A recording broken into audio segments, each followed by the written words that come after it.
2024, dated 17/1/2024, Asif, YSRCP activist, filed a case against TDP ex-chairman Shamim, TDP State Secretary Ayub Khan, Town TDP President and others who burnt his motorcycle and caused head injury to Asif. Asif motorbike nu వాళ్ళు కాల్చి ఆసిఫ్ను గాయపరిచి ఆ గాయపరిచిన కేసును Asif 17/1/2024లో case పెట్టి crime number కూడా 10/2024 dated అని చెప్పి crime number కూడా register అయింది. ఆ ఫోటో తీసి ఎప్పుడో జరిగిందని చెప్పి చూపించి ఆ కేసు మోటార్ బైక్ కేసు అప్పట్లో పోలీసులు తీసుకోలేదు అని చెప్పి మళ్ళీ పోలీసుల మీద కూడా ఒక తప్పుడు ప్రచారం మళ్ళీ పోలీసుల మీద కూడా వేసి అసలు జరిగిన ఇన్సిడెంట్ ఎప్పుడు అని అంటే ఇది 17/1/2024 జరిగినది. ఎవరి బైక్ నాకు కాలింది అని అంటే ఆసిఫ్ బైక్ కాలింది. ఆసిఫ్ ఎవరు అని అంటే వైఎస్ఆర్సీపీ మనిషి.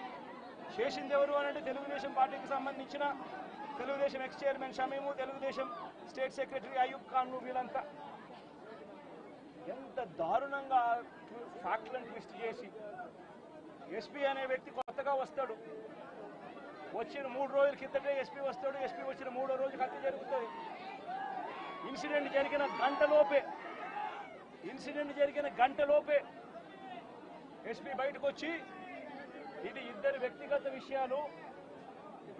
విషయాల వల్ల వాళ్ళకున్న మధ్యలో ఉన్న గొడవల వల్ల ఒకరిని ఒకరు చంపుకున్నారు అని చెప్పి తప్పుడు మాటలు మాట్లాడుతూ అబద్ధాలు చెప్తా ఉన్నాడు. నేను అడుగుతా ఉన్నా, కేసు పెట్టారని అంటా ఉన్నారు, కేసు పెట్టామని అంటా ఉన్నారు. నేను అడుగుతా ఉన్నా, మరి కేసు పెట్టినప్పుడు ఈ కేసులో ఉట్టి ఆ జిలాన్ అనే ఒక వ్యక్తి మీదనే కేసు పెట్టి వదిలేయడం ఏమిటి? ఈ ఫోటో ఏమిటి? ఈ ఫోటో కనపడటం లేదా? సాక్షాత్తు స్థానిక ఎమ్మెల్యే భార్యకు కేక్ తినిపిస్తా ఉన్నాడు ఈ చంపిన వ్యక్తి, జిలాన్ అనే వ్యక్తి. అంటే వీళ్ళ మధ్య సంబంధాలు ఎంత బలంగా ఉన్నాయి అని చెప్పడానికి ఇంతకన్నా నిదర్శనాలు కావాలన్నా?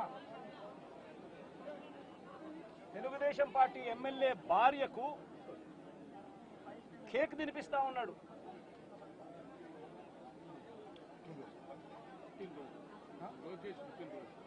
లోకేష్ పుట్టినరోజు నాడున వీళ్ళు కేక్ కట్ చేయడము, ఆ కేక్ మళ్ళీ ఈ జిలాన్ అనే వ్యక్తి ఎమ్మెల్యే భార్య కేక్ తినిపించడం. మరి ఇంత దారుణమైన ఇంత సత్సంబంధాలు కలిగిన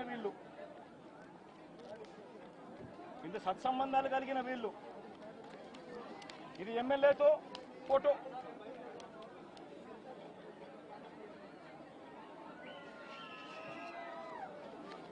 ఈ అయూబ్ ఖాన్ తో ఫోటోలు ఇవన్నీ.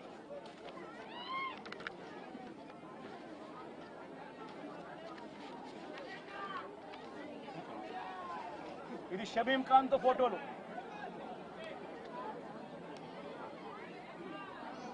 మరి వీళ్ళెవరు కేసులో ఎందుకు లేరు? వీళ్ళందరి మీద కేసు ఎందుకు పెట్టలేదు? ఇంతకన్నా అన్యాయం ఎక్కడైనా ఉంటుందా? ఇంతటితో ఆగిపోవడం లేదు. మిథున్ రెడ్డి విషయం కూడా నిన్న కూడా మీరు అంతా చూశారు మీ కళ్ళతో. సాక్షాత్తు ఒక సిట్టింగ్ ఎంపీ తన నియోజకవర్గంలో తాను తిరగకూడదా? పుంగనూరు అనేది తన నియోజకవర్గం. తన పార్లమెంట్ సెగ్మెంట్లో ఒక నియోజకవర్గం పుంగనూరు. ఆ పుంగనూరుకు ఎమ్మెల్యే వాళ్ళ నాయన పెద్దిరెడ్డి రామచంద్రారెడ్డి.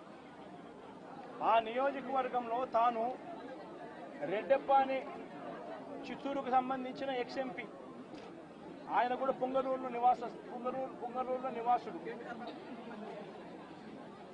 ఆయన ఇంట్లో కూర్చొని ఉంటే ఏకంగా ఇంటిని దిగ్బంధం చేసి, ఇంటి మీద రాళ్లు వేసి, కారును ధ్వంసం చేసి, రెడ్డెప్ప కారును కాల్చేసి పోలీసుల సమక్షంలోనే ఇవన్నీ జరుగుతూ ఉన్నాయి అని అంటే ఇంతకన్నా దారుణంగా లా అండ్ ఆర్డర్ పరిస్థితి, ఇంతకన్నా దారుణంగా దిగజారిపోయిన పరిస్థితి ఎక్కడైనా కనిపిస్తుందా? దొంగ కేసులు పెడతా ఉన్నారు, పోలీసులను ప్రేక్షక పాత్రగా పోషించే కార్యక్రమం చేయిస్తా ఉన్నారు. చివరికి ఏ స్థాయిలోకి లా అండ్ ఆర్డర్ వెళ్ళిపోతా ఉంది అంటే లా అండ్ ఆర్డర్ గురించి పట్టించుకునే పరిస్థితిలో పోలీసులు ఎవ్వరూ లేరు. లా అండ్ ఆర్డర్ ఏ స్థాయిలో వెళ్ళిపోతా ఉందనంటే చివరికి అమ్మాయిల మీద అత్యాచారాలు జరుగుతూ ఉన్నాయి, పోలీసులు ఎవరూ పట్టించుకోవడం లేదు. అగత్యాలు జరుగుతూ ఉన్నా కూడా ఎవరు పోలీసులు పట్టించుకోవడం లేదు. పట్టించుకోవాల్సిన అవసరం ఏముంది? చంద్రబాబు నాయుడు పట్టించుకోవద్దని చెప్తా ఉన్నాడు కదా అని చెప్పి వదిలేసిన పరిస్థితులు. నేను అడుగుతా ఉన్నా, ఇదే గతంలో వైఎస్ఆర్సీపీ ప్రభుత్వం ఉన్నప్పుడు ఏ రోజు కూడా తెలుగుదేశం పార్టీ వాళ్ళని చంపండి, తెలుగుదేశం పార్టీ వాళ్ళని కొట్టండి, తెలుగుదేశం లబ్ధిదారులకు మేలు చేయకుండా వదిలేయండి అని ఏ రోజు ఇన్స్ట్రక్షన్స్ ఇవ్వలేదు. ప్రతి అక్క చెల్లెమ్మ కూడా బయటికి పోతే తన ఫోన్లో దిశ యాప్ ఉండేది. ఆపదలో ఉంటే 5 సార్లు ఫోన్ షేక్ చేసినా లేదా SOS బటన్ నొక్కితే చాలు పోలీసులు వెంటనే వచ్చి అక్క ఏమైంది అని చెప్పి తోడుగా ఉండే పరిస్థితులు గతం. ఈరోజు పరిస్థితులు ఏమిటి? లా అండ్ ఆర్డర్ పూర్తిగా దిగజారిపోయిన పరిస్థితులు కనిపిస్తూ ఉన్నాయి. ఎందుకు ఈ మాదిరిగా జరుగుతూ ఉంది?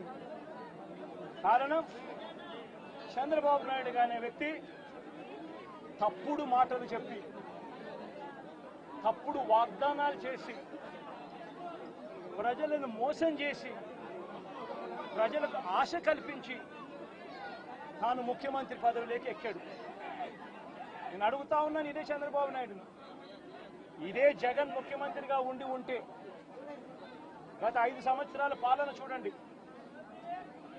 ప్రతి క్వార్టరు ఆ 3 నెలలు అయిపోయిన వెంటనే విద్యా దీవెన మరుసటి క్వార్టర్లో వచ్చేది. ఈరోజు జనవరి, ఫిబ్రవరి, మార్చు క్వార్టర్ విద్యా దీవెన పోయింది. ఏప్రిల్, మే, జూన్, ఇప్పుడు మళ్ళీ జూలైలో ఉన్నాం. 2 క్వార్టర్లు విద్యా దీవెన అనేది బకాయిలు. జగనే ఉండింటే విద్యా దీవెన అన్నది ప్రతి 3 నెలలకు ఒకసారి, 3 నెలలు అయిపోయిన వెంటనే జగన్ ఇచ్చేవాడు, తల్లులకు ఇచ్చేవాడు, పిల్లలకు మేలు చేసేవాడు. ప్రతి ఏప్రిల్లో జగనే ఉండింటే వసతి దీవెన ప్రతి ఏప్రిల్లో ఒక ఇన్స్టాల్మెంట్, వసతి దీవెనకు సంబంధించిన ఒక ఇన్స్టాల్మెంట్ ప్రతి తల్లి ఖాతాలోనూ పడి ఉండేది. జగనే ఉండింటే ఈ పాటికే రైతు భరోసా రైతన్నలకు వచ్చి ఉండేది. ప్రతి సంవత్సరం జగన్ జూన్లో రైతు భరోసా అమౌంట్ ప్రతి రైతుకు క్యాలెండర్ పెట్టి మరీ ఇచ్చాడు. జగనే ఉండింటే అమ్మఒడి డబ్బులు ఈ పాటికి తల్లులకు వచ్చి ఉండేటివి. ప్రతి సంవత్సరం ప్రతి జూన్లోనూ అమ్మఒడి డబ్బులు తల్లులకు వచ్చిన పరిస్థితులు. జగనే ఉండింటే ప్రతి ఏప్రిల్లో మహిళలకు సంబంధించి, అక్క చెల్లెమ్మలకు సంబంధించిన 0 వడ్డీ డబ్బు ఈ పాటికి వచ్చి ఉండేది. జగనే ఉండింటే మత్స్యకార భరోసా అన్నది ప్రతి ఏప్రిల్ 15 నుంచి జూన్ 15 మధ్యలో క్రమం తప్పకుండా జగన్ మత్స్యకారులకు తోడుగా ఉంటూ మత్స్యకార భరోసా ఇచ్చాడు. నేను అడుగుతా ఉన్నా, ఈరోజు వైఎస్ఆర్ కాంగ్రెస్ పార్టీ లేకపోవడం, చంద్రబాబు నాయుడు చెప్పిన అబద్ధపు మాటలతో ఈరోజు ప్రతి అక్క చెల్లెమ్మ ఎదురు చూస్తూ ఉంది. ఆ రోజు చంద్రబాబు నాయుడు అన్న మాట, జగన్ అయితే కేవలం ఒక్క 15,000 మాత్రమే ఇస్తాడు పిల్లల్ని బడికి పంపిస్తే, చంద్రబాబు నాయుడు అధికారంలోకి వస్తే 15,000 నీకు, 15,000 నీకు, 15,000 నీకు, 15,000 నీకు, 15,000 నీకు, నలుగురున్నారా మీ ఇంట్లో పిల్లలు 60,000, మళ్ళా ఇంట్లో వాళ్ళ అమ్మను చూపించి నీకు 18,000. ఇవన్నీ మాటలు మాట్లాడి ఈరోజు ప్రతి అక్క అడుగుతా ఉంది, ఎన్నికలప్పుడు నువ్వు చెప్పిన మాట ఏంది? ప్రతి 18 సంవత్సరాలు నిండిన ప్రతి వయసు గల అక్క, 18 నుంచి 59 సంవత్సరాలు గల వయసు గల అక్క చెల్లెమ్మకు ప్రతి నెల 1,500 ఇస్తానన్నావు. ఈరోజు రాష్ట్రంలో ఓటర్ల జాబితా తెలుసు మీకు. 4,12,00,000 మంది ఓటర్లు ఉన్నారు. ఓటర్ల జాబితా అంటే దాని అర్థం ఏమిటి? దాని అర్థం వాళ్ళందరూ కూడా 18 సంవత్సరాలు పైబడిన వయసు పడిన వాళ్ళనే కదా దాని అర్థము. మరి అందులో 2,10,00,000 మంది అక్క చెల్లెమ్మలు ఉన్నారు, 18 సంవత్సరాలు పైచిలుకు పడిన వాళ్ళు. ఆ 2,10,00,000 మంది అక్క చెల్లెమ్మలకు పెన్షన్ తీసుకుంటున్న వాళ్ళు కాస్తో కూస్తో కొంచెం పక్కన పెట్టినా కూడా 1,80,00,000 మంది అక్క చెల్లెమ్మలు ఈరోజు మాకు 1,500 ప్రతి నెల ఇస్తానన్నావు, ఏమైంది మా 1,500, మా పరిస్థితి ఏమిటి, నీకు ఓటేసాను నీ మాటలు నమ్మి అని చెప్పి అడుగుతా ఉన్నారు అక్క చెల్లెమ్మలు. ప్రతి అక్క ప్రతి పిల్లలు అడుగుతా. జగన్మామ ఉన్నప్పుడు క్రమం తప్పకుండా జగన్మామ 15,000 మా అమ్మకి ఇచ్చేవాడు అమ్మఒడి కింద. నువ్వు తల్లికి వందనం అన్నావు, మా ఇంట్లో 4 పిల్లలు ఉన్నారు, 60,000 మా ఇంటికి ఇస్తానన్నావు, ఎప్పుడు ఇస్తావు, ఎందుకు ఇవ్వడం లేదు అని చెప్పి అడుగుతా ఉన్నారు. పిల్లలు అడుగుతా ఉన్నారు, తల్లులు అడుగుతా ఉన్నారు, ప్రతి రైతు అడుగుతా ఉన్నాడు. వ్యవసాయం మొదలైపోయింది, వేగంగా నీకు వ్యవసాయం పనులు జరుగుతూ ఉన్నాయి. రైతు భరోసా సొమ్ము జగన్ ఉంటే వచ్చేది. నువ్వు 20,000 రూపాయలు ఇస్తానన్నావు రైతు భరోసా కింద, పెట్టుబడి సహాయం కింద. 50 లక్షల మంది రైతన్నలు ఇవాళ అడుగుతా ఉన్నారు, మా పెట్టుబడి సాయం కింద 20,000 ఇస్తానన్నావు, ఏమైందా డబ్బు అని చెప్పి రైతన్నలు ఎదురు చూస్తూ అడుగుతా ఉన్నారు. ఈరోజు అక్క చెల్లెమ్మలు, పొదుపు సంఘాల్లో ఉన్న అక్క చెల్లెమ్మలు అడుగుతా ఉన్నారు, ఏప్రిల్లో పొదుపు సంఘాలకు 0 వడ్డీకి సంబంధించిన 0 వడ్డీ డబ్బులు కట్టాలి, మరి ఎందుకు 0 వడ్డీ డబ్బులు మాకు ఎందుకు కట్టడం లేదు అని అక్క చెల్లెమ్మలు అడుగుతా ఉన్నారు. చదువుకుంటున్న పిల్లలు అడుగుతా ఉన్నారు, ఆ అక్క చెల్లెమ్మలు అడుగుతా ఉన్నారు, ఆ పిల్లలు చదివిస్తా ఉన్న అక్క చెల్లెమ్మలు. మా పిల్లలు చదువులు పోతా ఉన్నారు, కాలేజీలు అడుగుతా ఉన్నాయి ఫీజులు కట్టమని చెప్పి, సర్టిఫికెట్లు ఇవ్వమంటున్నాయి, సర్టిఫికెట్లు ఇవ్వమని చెప్పి కాలేజీలు అంటా ఉన్నాయి. 2 క్వార్టర్లు 2 త్రైమాసికాలకు సంబంధించి విద్యా దీవెన ఇవ్వడం లేదు, ఎందుకు ఇవ్వలేదు అని, వసతి దీవెన ఎందుకు ఇవ్వడం లేదు అని చెప్పి తల్లులు అడుగుతా ఉన్నారు, మత్స్యకారులు అడుగుతా ఉన్నారు, మత్స్యకార భరోసా ఏమిటి అని చెప్పి.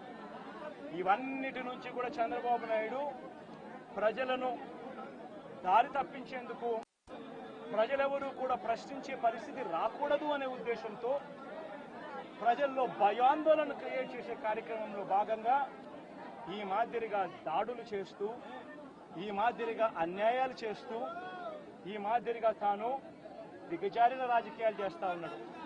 ఇది నేను ఒకటి హెచ్చరిస్తా ఉన్నా, ఖచ్చితంగా వీటి మీద ప్రొటెస్ట్ జరుగుతుంది. అసెంబ్లీ రోజున, గవర్నర్ ప్రసంగం రోజున ఉభయ సభలను ఉద్దేశించి గవర్నర్ మాట్లాడే ప్రసంగంలో గవర్నర్ను ఖచ్చితంగా నిలదీస్తూ, గవర్నర్ ప్రసంగాన్ని అడ్డు తగులుతూ, గవర్నర్ను ఖచ్చితంగా నిలదీస్తూ వైఎస్ఆర్సీపీ గలం విప్పుతుంది. దాని తర్వాత ఖచ్చితంగా మళ్ళీ మంగళవారము వైఎస్ఆర్సీపీకి సంబంధించిన ఎమ్మెల్సీలు, ఎమ్మెల్యేలు, ఎంపీలు, రాజ్యసభ సభ్యులు, లోక్సభ సభ్యులు అందరూ కూడా ఢిల్లీకి వెళ్తారు. వెళ్ళి బుధవారము ఢిల్లీలో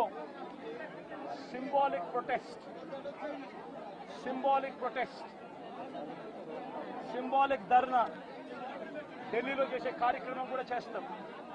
రాష్ట్రంలో జరుగుతూ ఉన్న దాడులు, రాష్ట్రంలో ఉన్న లా అండ్ ఆర్డర్ పరిస్థితులను దేశమంతా కూడా చూసేట్టుగా, దేశమంతా కూడా దీన్ని గమనించి, దేశమంతా కూడా దీన్ని ప్రొటెస్ట్ను వాళ్ళు కూడా ప్రొటెస్ట్ చేసే విధంగా దీన్ని హైలైట్ చేసే కార్యక్రమం చేస్తాం.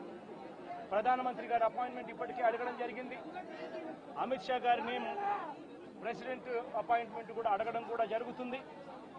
వీళ్ళందరూ కూడా అపాయింట్మెంట్ ఇస్తే వీళ్ళందరినీ కూడా కలిసి వీళ్ళందరికీ కూడా చెప్పే కార్యక్రమం కూడా చేస్తాం. సరే, ఈ ఇష్యూలో మీ చెప్పేటప్పుడు నువ్వు ఫ్లో పోతుంది కదా, నువ్వు ఎంత ఆంధ్రజ్యోతి విలేకరు అయితే మాత్రం మధ్యలో వచ్చి చెప్పడం ధర్మం కాదు కదా. ఏం చెప్తా అంటే సీరియస్గా జరుగుతా ఉన్నప్పుడు ప్రకారం ప్రధానమంత్రి అపాయింట్మెంట్ను, హోంమంత్రి అపాయింట్మెంటు, ప్రెసిడెంట్ గారి అపాయింట్మెంటు, వీళ్ళ ముగ్గురు అపాయింట్మెంట్ కూడా అడగడం జరుగుతూ ఉంది. వీళ్ళ ముగ్గురిని కూడా కలిసే కార్యక్రమం కూడా జరుగుతుంది. వాళ్ళ అపాయింట్మెంట్ ఇస్తే వాళ్ళని కూడా కలిసే కార్యక్రమం జరుగుతుంది. జరిగి వీళ్ళందరినీ కూడా రాష్ట్రంలో జరుగుతూ ఉన్న దిగజారిన పరిస్థితులను ఎక్స్ప్లెయిన్ చేసి రాష్ట్రంలో ప్రెసిడెంట్ రూల్ పెట్టాల్సిన అవసరం ఎంత ఉంది అని చెప్పి కూడా గట్టిగా వాళ్ళ దృష్టికి తీసుకొని పోవడం కూడా జరుగుతుంది. నిజమైన అడుగుతున్నాను. ప్రధానమైన డిమాండ్ ఈ ఇన్సిడెంట్లో అన్నా, ఇన్సిడెంట్లో ప్రధానమైన డిమాండ్ ఈ ఇన్సిడెంట్లో ప్రధానమైన డిమాండ్ ఒకటేనా, ఆ కుటుంబం ఏం పాపం చేసిందని చెప్పి ఆ కుటుంబంలో ఒక మనిషిని చంపారు. చంపడమే కాకుండా ఆ కుటుంబాన్ని అప్రతిష్ట పాలు చేస్తూ ఆ పిల్లాడి మీద ఎలాంటి చెప్పుకోదగ్గ హత్యలు చేసిన కేసులో, లేకపోతే ఒక ఫ్యాక్షన్ కేసులో, లేకపోతే తను ఒక ఫ్యాక్షన్ లీడర్ కిందనో, ఒక హత్యలు చేసిన వ్యక్తి కిందనో తనను ఒక ప్రొజెక్ట్ చేసి పోలీసులు ఏ రకంగా ఆ వ్యక్తి, ఆ పిల్లాడి వ్యక్తి ఆ జీవితము, ఆ కుటుంబం జీవితంతో చెలగాటలాడుతూ ఏ రకంగా వ్యక్తిత్వ హరణ చేస్తూ ఉన్నారో ధర్మమేనా?